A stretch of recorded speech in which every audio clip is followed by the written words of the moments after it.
ప్రభావం. ఇప్పుడు వాడు ఎక్కువ దెబ్బ వాడిని 10 దెబ్బలు కొడతాను 9 దెబ్బలు కొట్టాడు కదా, అందువల్ల నేను కామ్గా ఉంటా అంటే ఎట్లా? వాడిని 7 సార్లు కత్తితో పొడిచాడు, నన్ను 5 సార్లు పొడిచాడు, వానికి లీటర్ బ్లడ్ వెళ్తే నాకు ½ లీటర్ బ్లడ్ వెళ్ళింది, అందువల్ల నేను ఎందుకు బాధపడతాను అంటే నడుతుందా? వానికి 2 కాళ్ళు నరికాడు, నాకు 1 కాలు నరికాడు కదా, నేను రాజీ పడతా అంటే కలవదు కదా. సో మనకెంత డ్యామేజ్ అయిందని చూడాలి తప్ప ఇతర దేశాల డ్యామేజ్తో పోల్చి మాకు తక్కువైంది కదా అంటే ఎట్లా కరెక్ట్ అవుతుంది? అందువల్ల letters wait and watch. Letters only మన ప్రభుత్వాన్ని మనం అడగాల్సింది మీ ధైర్యము మీ నమ్మకాలు కాదు, వాస్తవాలు హార్డ్ ఫ్యాక్ట్స్ పై ఆధారపడాలి. We'll only hope and will demand Modi ప్రభుత్వం ట్రంప్ ఒత్తిళ్లకు తలవంచకుండా అమెరికా మిత్ర దేశాలకు కూడా గట్టిగా నిలబడుతున్నాయి కనుక భారతదేశం కూడా గట్టిగా నిలబడాలి. Trump likes only strong people, Trump doesn't like weak people. ట్రంప్తో నెగోషియేట్ చేయాల్సింది from a position of strength ఉన్నారు. నమస్తే నాగేశ్వర్ గారు. ట్రంప్ ట్రేడ్ వార్తో మార్కెట్లు, ప్రపంచ మార్కెట్లన్నీ భారీగా పతనమయ్యాయి సార్. ట్రంప్ ప్రతీకార సుంకాల ప్రభావంతో ప్రపంచ మార్కెట్లు ఢమాల్, మహాపతనం. ట్రంప్ ట్రేడ్ వార్, ఆపై మాంద్యం భయాలు, స్టాక్ మార్కెట్లు డమాల్ అంటూ అన్ని పత్రికలు కూడా ఈరోజు బ్యానర్ ఐటమ్గా ఈ వార్తను ప్రచురించాయి సార్. ప్రపంచవ్యాప్తంగా రెడ్ సిగ్నల్. ఆసియా మార్కెట్ల అతలాకుతలం, 4000 పాయింట్లు పడి దాదాపు సగం కోలుకున్న సెన్సెక్స్. భారత స్టాక్ మార్కెట్లు సైతం 3% వరకు క్షీణత, 15% పతనమైన హాంకాంగ్ సూచీ, అలాగే చమురు, బంగారం ధరలు కూడా భారీగా పతనమైన పరిస్థితి కనిపిస్తోంది సార్. సో ప్రపంచ మార్కెట్లన్నీ కూడా దెబ్బతిన్నాయి, స్టాక్ మార్కెట్లన్నీ కూడా. దీనికి గల ప్రధాన కారణాలు ఏంటి అండ్ దీని తీవ్రత ఎంతవరకు ఉంటుంది సార్? అంటే తీవ్రత చాలా ఎక్కువ. మీకు ఉదాహరణకు మీరు Japan and Taiwan 2 stock market తీసుకుంటే జపాన్లో 8% స్టాక్ మార్కెట్ పతనమైంది, తైవాన్లో 10% పతనమైంది. ఈ 2 స్టాక్ మార్కెట్లో ట్రేడింగ్ ఆపారు. సర్క్యూట్ బ్రేకర్స్ అంటారు. అంటే అనూహ్యంగా చాలా వేగంగా చాలా భారీగా షేర్లు పతనమైనప్పుడు ఒక పాజ్ బటన్ పెడతారు స్టాక్ మార్కెట్. అంటే ఇన్వెస్టర్లకు ఒక ఇండికేషన్, మీరు జాగ్రత్త పడండి, సంథింగ్ సీరియస్ ఈజ్ హ్యాపెనింగ్, అప్రమత్తంగా ఉండండి అని ఇండికేషన్ ఇస్తారు. జపాన్ అండ్ తైవాన్ మార్కెట్లో కూడా ఇండికేషన్ ఇచ్చి పాజ్ బటన్ వచ్చింది. కొంతసేపు ట్రేడింగ్ ఆపాల్సి వచ్చింది. అంటే ఎంత సీరియస్ ఫాలో దీన్ని బట్టి అర్థమవుతుంది. హాంకాంగ్లో అరౌండ్ 13% పతనమైంది లాస్ట్ వరకు. అంటే ట్రేడింగ్ అండ్ అయ్యే వరకు హాంకాంగ్లో 13% స్టాక్ మార్కెట్ పతనం. ఇది 1997 తర్వాత, అంటే 28 ఏళ్ల చరిత్రలో హైయెస్ట్ పతనం ఇది హాంకాంగ్ స్టాక్ మార్కెట్. అంటే దాని తీవ్రత ఎంత ఉందో మీరు అర్థం చేసుకోవచ్చు.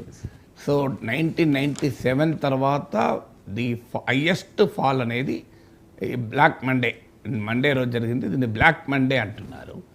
సో డెఫినెట్గా ఏషియన్ మార్కెట్స్ ఎక్కువ ఫాల్ అయ్యాయి.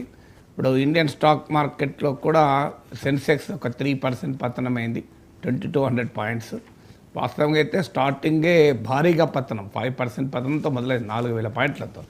తర్వాత కాస్త ప్రాఫిట్, కాస్త ఫ్రెష్ బయింగ్ అయ్యే వరకు నిలబడ్డది. నిఫ్టీ నేషనల్ స్టాక్ ఎక్స్చేంజ్ సూచి నిఫ్టీ 50 అంటారు.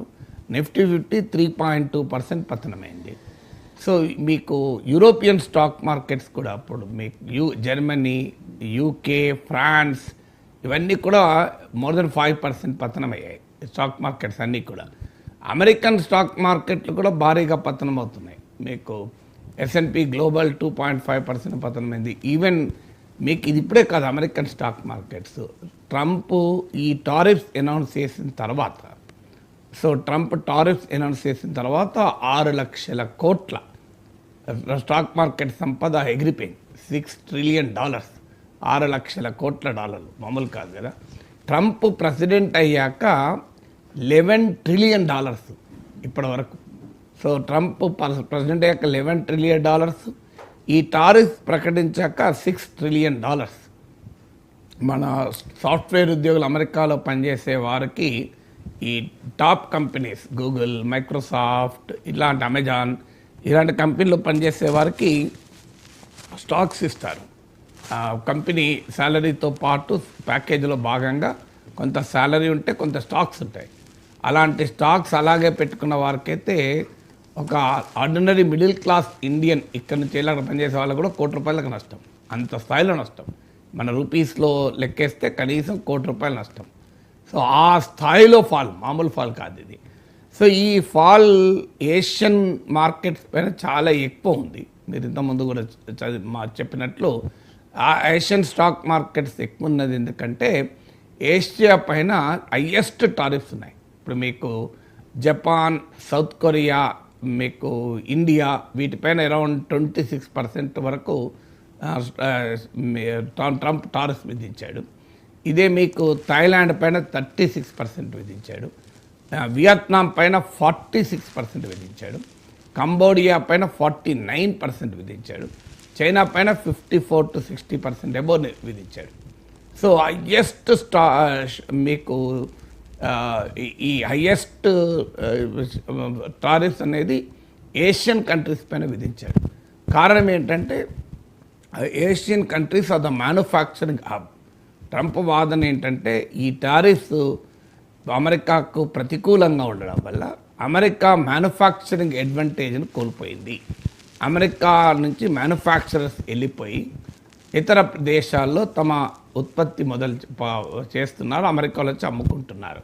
ఉదాహరణకు యాపిల్ ఉంది, మీకు టెస్లా ఉంది. ఈ రెండు కంపెనీలు ఉదాహరణ తీసుకుంటే యాపిల్ అమెరికన్ కంపెనీ, కానీ అది యాపిల్ ఐఫోన్లు ఎక్కడ ప్రొడ్యూస్ అవుతాయి? చైనాలో ప్రొడ్యూస్ అవుతాయి, వియత్నాంలో ప్రొడ్యూస్ అవుతాయి, ఇండియాలో ప్రొడ్యూస్ అవుతాయి. అందువల్ల యాపిల్ అదే అమెరికాలోనే మ్యానుఫ్యాక్చర్ చేస్తే అమెరికాలో జాబ్స్ వస్తాయి కదా అని ట్రంప్ వాదన. కానీ ట్రంప్కి అర్థం కానిది ఏంటంటే గ్లోబలైజ్డ్ ఎకానమీలో ఎక్కడ చీపర్ ప్రొడక్షన్ అంటే ప్రొడక్షన్ ఫ్యాక్టర్స్ అంటారు. ప్రొడక్షన్ ఫ్యాక్టర్స్ అంటే కాస్ట్ ఆఫ్ ప్రొడక్షన్, లేబర్ కావచ్చు, అలాగే రకరకాల లాజిస్టిక్స్ కావచ్చు, ఇలాంటి అనేక ఫ్యాక్టర్స్, రా మెటీరియల్ సప్లై కావచ్చు, సప్లై చైన్స్ కావచ్చు, ఇలాంటి అనేక ఫ్యాక్టర్స్ పైన ఆధారపడి ఉంటుంది. కేవలం టారిఫ్స్ వల్లనే ఒక చోట ఎక్కువ, ఒక చోట తక్కువ ప్రొడక్షన్ జరగదు. బట్ ట్రంప్ వాదన ఏంటంటే మనము అమెరికాలో ఎలాంటి సుంకాలు పెద్దగా వేయకుండా అమ్ముకొని ఇచ్చాం కనుక ఈ కంపెనీలు ప్రొడక్షన్ బయటికి తీసుకెళ్లారని. టెస్లా ఉంది, టెస్లా అమెరికాలో ప్రొడ్యూస్ చేస్తారు. ఐ థింక్ టెక్సాస్లో టెస్లా మ్యానుఫ్యాక్చరింగ్ ఉంది, కాలిఫోర్నియాలో కూడా మ్యానుఫ్యాక్చరింగ్ ఉంది. కానీ టెస్లా చైనాలో భారీగా మ్యానుఫ్యాక్చర్ అవుతుంది. ఇప్పుడు ఇండియాలో మ్యానుఫ్యాక్చర్ చేయాలని మనం డిమాండ్ చేస్తున్నాం. సో ఇలా ఏషియన్ కంట్రీస్ మ్యానుఫ్యాక్చరింగ్ బేస్ అంటే ఏషియాలో ప్రొడ్యూస్ అయ్యి అమెరికాలో అమ్ముడుపోతాయి.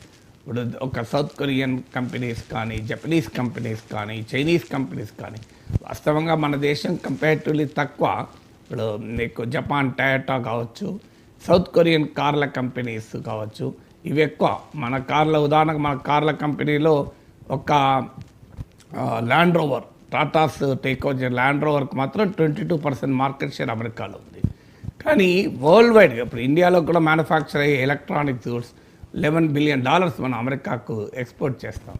సో ఇండియాలో ప్రొడ్యూస్ అయ్యేటువంటి రొయ్యల నుంచి మొదలుకొని ఎలక్ట్రానిక్స్ గూడ్స్ వరకు మన ల్యాప్టాప్లు, మొబైల్ ఫోన్లు, మీరు ఫార్మాలు, మందులు, ఔషధాలు, ఇలాంటి చాలా ప్రొడక్ట్స్ మనం జెమ్స్ అండ్ జ్యువెలరీ ఇవన్నీ కూడా మనం అమెరికాలో అమ్ముతాం. సో అందువల్ల అమెరికన్ టారిఫ్స్ ఏషియన్ ఎకానమీస్ పైన ఎక్కువ ఎందుకు ఉందంటే మ్యానుఫ్యాక్చరింగ్ బేస్ అమెరికా నుంచి ఏషియాకు మారింది కనుక ఏషియా పైన ఎక్కువ టారిఫ్స్ విధించాడు. ఏషియా పైన ఎక్కువ టారిఫ్స్ విధించారు కనుక ఏషియన్ మార్కెట్స్ ఎక్కువ పతనమయ్యాయి. సో లింక్ అది. సో అయితే ఇంకా ఇందులో ఆశ్చర్యం ఏంటంటే రవిశంకర్, అసలు ఇంకా టారిఫ్స్ అమల్లోకి రాలే. వెనస్డే నుంచి అమల్లోకి వస్తాయి. సో రేపటి నుంచి అమల్లోకి వస్తాయి. అమల్లోకి ఇప్పుడు వరకు 10% బేస్ లైన్ టారిఫ్స్ అమల్లో ఉన్నాయి. అయినా కూడా నీకు ఇంత భారీ పతనం చూస్తున్నామంటే భవిష్యత్తులో ఇంకా స్టాక్ మార్కెట్స్ ఏ స్థాయిలో పతనం అవుతాయి అనేది మనం ఊహించని అంశంగా మారిపోతుంది. ఎందుకంటే it is only a beginning అంటున్నట్టు JD Vance American vice president is only 1 day అన్నాడు లాస్ట్ వీక్. అప్పుడే లాస్ట్ వీకే పతనమయ్యే భారీగా అంటే మళ్ళీ ఈ వీక్ ప్రారంభంలోనే మండేనే భారీ పతనమయ్యాయి. సో ఈ పతనం ఎక్కడి దాకైనా వెళ్ళవచ్చు అని. సో మీకు ట్రంప్ అనుకూలమైనటువంటి ఇన్వెస్టర్స్ కూడా, అంటే ట్రంప్ గెలవాలని ప్రచారం చేసిన ఇన్వెస్టర్స్ కూడా దీన్ని ఎకనామిక్ న్యూక్లియర్ వార్ అంటున్నారు. సో ఆ స్థాయికి ట్రంప్ చేస్తున్నాడు. ట్రంప్ను సపోర్ట్ చేసిన రిపబ్లికన్స్ కూడా ఇవాళ వ్యతిరేకిస్తున్నారు. టెడ్ క్రూస్ లాంటి వాళ్ళు, అంటే ఇంత ఓవర్గా చేస్తున్న ట్రంప్ ఇది ఎక్కడ దాకా వెళ్తుందని. సో దీనికి ట్రంప్ వాదన అయితే ఇది మెడిసిన్, బిటర్ పిల్ తప్పదు. మనము అమెరికా చాలా ప్రాస్పరస్ కంట్రీ అవుతుంది, అమెరికా ప్రపంచాన్ని డామినేట్ చేసే కంట్రీ అవుతుంది. ఇప్పటిదాకా అమెరికాను దోచుకోవటానికి, అమెరికాను బ్లీడ్ చేయడానికి పాత ప్రెసిడెంట్లంతా అవకాశం ఇచ్చారు, నేను ఇవ్వడం లేదు. This is only a period of transition అంటున్నారు. కానీ పీరియడ్ ఆఫ్ ట్రాన్సిషన్ అయితే చాలా పెయిన్ఫుల్గా ఉంది. కేవలం స్టాక్ మార్కెట్సే కదా, మీకు స్టాక్ మార్కెట్స్ ఉదాహరణ చెప్పాను. Even it is painful for America, not for the world పక్కా పెడదాం. అమెరికా కూడా ఇప్పుడు నేను మీకు లెక్కలు చెప్పాను. ఈ టారిఫ్స్ అనౌన్స్ చేసినప్పటి నుంచి $6 ట్రిలియన్ అంటే $6 లక్షల కోట్ల స్టాక్ మార్కెట్ సంపద ఆవిరైపోయింది. ట్రంప్ అధికారంలోకి వచ్చినప్పటి నుంచి 11 లక్షల కోట్ల స్టాక్ మార్కెట్ సంపద ఆవిరైపోయింది. సో ఆ స్థాయిలో అమెరికన్ ఎకానమీ కూడా దెబ్బతింది. అమెరికాలో ఇన్ఫ్లేషన్ లేదంటున్నాడు. ఇప్పుడు ట్రంప్ వాదన ఏంటంటే చూడండి, ఆయిల్ ప్రైసెస్ తగ్గుతున్నాయి. ఆయిల్ ప్రైసెస్ మాత్రం తగ్గిన మాట నిజమే. కారణం ఆయిల్ ప్రైసెస్ ఇప్పుడు WTI ఫ్యూచర్స్ $63 పడిపోయింది. మీకు బ్రెంట్ క్రూడ్ $63 పడిపోయింది. WTI ఫ్యూచర్స్ ఏమో $59 పడిపోయింది. Around $60, 59.77 to be precise.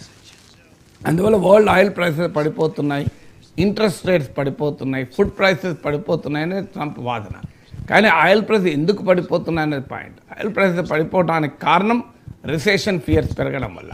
అంటే వరల్డ్ ఎకానమీ, అమెరికన్ ఎకానమీ రిసెషన్లోకి జారుకుంటుంది అన్నప్పుడు ఆయిల్ ప్రైసెస్ పడిపోతాయి. ఎందుకంటే ఎకనామిక్ గ్రోత్ లేనప్పుడు కన్జంప్షన్ ఉండదు.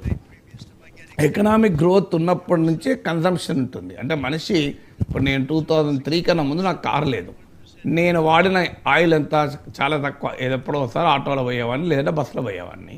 2003లో ఒక మారుతి 800 కొనుక్కున్నాను. హైదరాబాద్లో కార్లో తిరిగేవాడిని, ఇతర ప్రాంతాల్లో బస్సులో తిరిగేవాడిని. నాకు ఆదాయం కాస్త ఇంప్రూవ్ అయింది కనుక జీతం ప్రొఫెసర్గా పెరిగింది, నేను ఆయిల్ కన్జంప్షన్ పెరిగింది. తర్వాత నేను మారుతి స్విఫ్ట్ డిజైర్ కొన్నాను, ఇంకొద్ది కాస్ట్లీ కారు, ఇంకా కన్జంప్షన్ పెరిగింది. ఆ తర్వాత ఇప్పుడు జీప్ కంపాస్ కొనుక్కున్నాను, ఇది ఓన్లీ 10 కిలోమీటర్ 11 కిలోమీటర్స్ వస్తుంది. సో ఈ జీప్ కంపాస్తో నాకు ఆయిల్ కన్సంప్షన్ ఇంకా పెరిగింది. అంటే నాగేశ్వర్ అనే ఒక వ్యక్తి 25 ఏళ్ళ లైఫ్ హిస్టరీ తీసుకుంటే వెరీ నెగ్లిజిబుల్ ఆయిల్ కన్సంప్షన్ నుంచి ఇప్పుడు నేను ఎవ్రీ మంత్ కనీసం ఒక 10,000 రూపాయల డీజిల్ పోయించుకుంటాను. సో ఇంత దాకా ఎందుకు వచ్చాను? నా ఎకనామిక్ గ్రోత్. నాకు 25 ఏళ్ళ కింద నా శాలరీ 20,000 30,000 ఉంటే ఇవాళ నేను రిటైర్ అయ్యే టైంకి నా శాలరీ 2,80,000. సో నా ఎకానమీ పెరిగింది కనుక నేను ఆయిల్ కన్జ్యూమ్ చేస్తున్నాను. ఎందుకు నా ఉదాహరణ చెప్పానంటే ప్రపంచమైనా ఇంతే, దేశాలైనా ఇంతే. ఎకానమీ గ్రోత్ ఉన్నప్పుడు ఆయిల్ కన్జంప్షన్ ఉంటుంది. ఎకనామిక్ గ్రోత్ పడిపోతే ఆయిల్ కన్జంప్షన్ పడిపోతుంది. సో ట్రంప్కి అర్థం కావాల్సిందంటే ఆయిల్ కన్జంప్షన్ పడిపోవటానికి ధరలు